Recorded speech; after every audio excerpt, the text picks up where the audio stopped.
Hi guys, today I'll be taking a look at a linear switch, the Akko POM Pink. Let's get started. But firstly, a disclaimer, these switches were sent to me by Akko, I wasn't paid to make this review, and I will remain as impartial as I can as per usual. In the meantime, I hope you enjoyed this unboxing.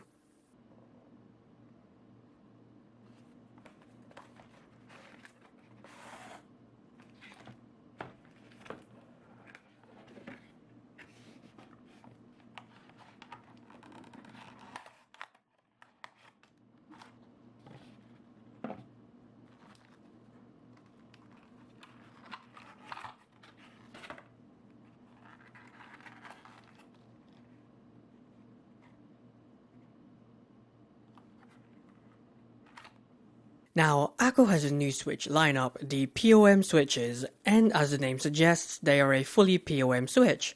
Also, POM stands for polyoxymethylene, a very stiff, low-friction plastic. Akko has released 3 POM switches, 2 of which are linear and 1 tactile. These linear ones in particular are more traditional in their design, mimicking switches like the Cherry MX Red and many of its clones. Now, pricing wise, these are about €16 for 45 switches on Akko's website, which places them at the budget end of the price bracket. And this is what they look like when disassembled. Feel free to pause the video. Now, let's move on to the switch categories.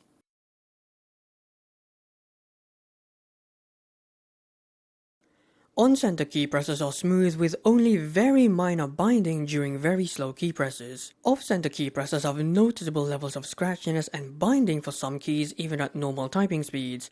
But that's not enough for me to class them as scratchy per se.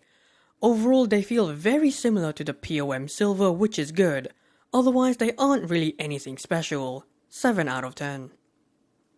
Now, according to Akko, these switches have an actuation force of 45 grams at 2mm and a bottom-out force of 53 grams at 4mm. So, it's clearly designed to compete with switches like the Cherry MX Red or any of its clones, which I feel is already a very saturated market, but you guys let me know what you think. Now, as you probably all know, I'm not a massive fan of light switches such as these. They're way too light and I accidentally actuate them more often than I'd like. However, they do deliver a very consistent weighting across the board, which I can't say with other switches, especially at this price point. That's impressive in itself. Overall, if you're looking for an upgrade from an MX Red or similar, these might be your next switch, but obviously I'm not a fan. 5 out of 10.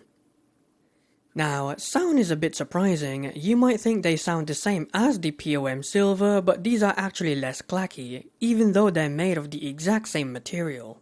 So, why is that? Well, it could be a difference in spring design. The POM Silver uses Akko CS 22mm dual stage spring, whilst the POM Pink uses the Akko CS 22mm spring, which isn't dual staged.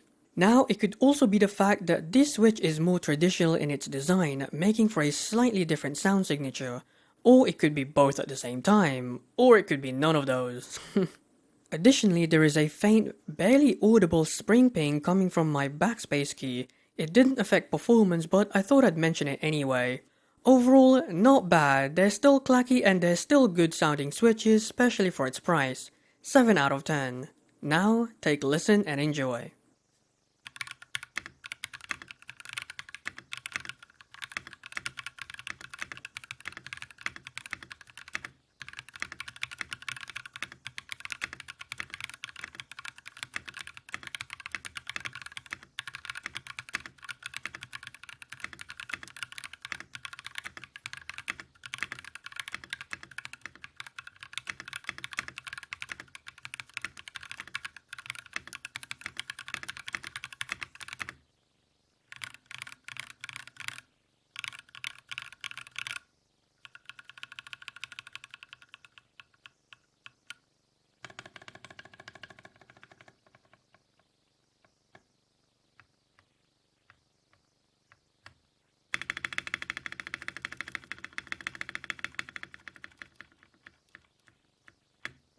Now, typing is a bit weird. The actuation is marketed at 2mm, but it feels closer to 2.5. Not that it really matters to me since I end up bottoming them out anyway. Other than that, they felt reasonably smooth, consistently weighted, and did not cause any major issues while typing. It's the definition of the word meh in switch form.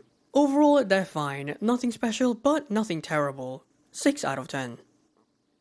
Now, its performance in gaming was pretty similar as if you were typing on them, they were smooth and consistent.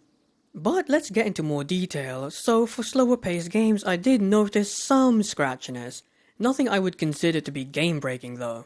For faster paced games the scratchiness persists, surprisingly, but again it was very minimal, it didn't affect my gameplay and it probably won't affect yours either. Overall it's not something I would personally pick because the weighting, but it's a good and reliable switch for those looking for a more traditional design. 7 out of 10. In conclusion, they're obviously not for me, but if you're looking to upgrade from your MX Red or from a cheap clone switch, take a look at these. The final score for this switch is 32 out of 50 or 64%. Not amazing, but not terrible. And that's the end of the review. Next time I'll be looking at the POM Brown, the tactile variant. Until then, take care and goodbye.